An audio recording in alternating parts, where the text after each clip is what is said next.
नमस्कार दोस्तों, आपका स्वागत है। आज जो हम कहानी देखने वाले हैं दोस्तों, वो एक सच्ची कहानी है। ये कहानी जिस लड़की की है उसका नाम है नीता।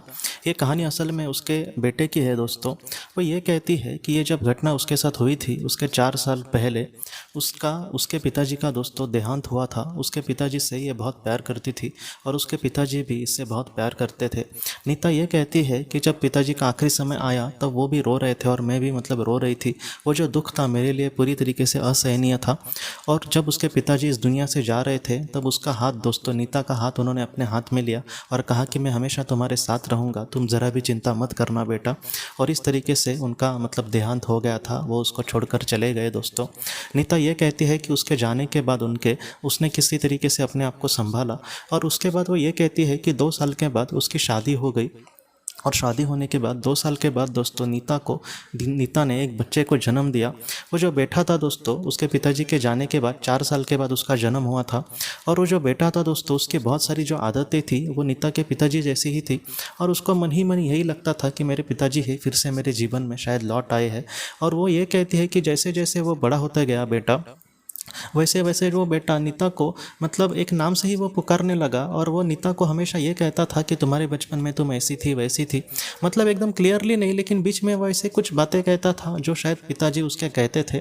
उसी तरीके से नीता को लगती थी, ऐसे पहले जैसे वो समझती थी कि जैसे उसके पिताजी उसके जीवन में आए हैं, उसी तरीके से आज वो कहीं ना कहीं उसकी जो सोल थी उस बेटे की, वो भी उसको कहीं ना कहीं एक हिंट दे रही है कि मैं तुम्हारा पिता ही हूँ। और इस तरीके से वो बहुत खुश हो गई कि उसको वो जिनको प्यार करती थी वो उसके फिर से घर पे उन्होंने जन्म लिया। तो इस तरीके से जो बातें होती है दोस्तों, वो हमारे लिए बहुत ज़्यादा महत्वपूर्ण होती है। क्योंकि मुझे आज भी बहुत सारे लोग कहते हैं कि हमने अगर किसी अपने को खोया है तो फिर से वो हमारे घर पे जन्म लिया, ऐसे हमें लगता है। लेकिन ऐसी जो बातें हैं दोस्तों, वो हमेशा ही इस तरीके से नहीं होती।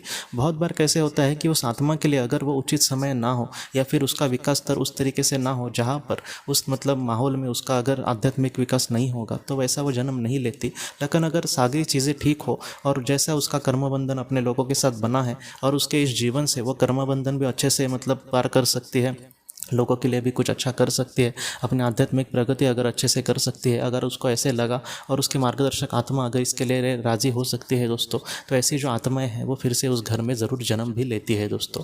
तो दोस्तों, हम अपनी अगली वीडियो में किसी नए विषय को लेकर मिलेंगे। तब तक आप अपने परिवार का ख्याल रखना। आपका बहुत बहुत धन्यवाद।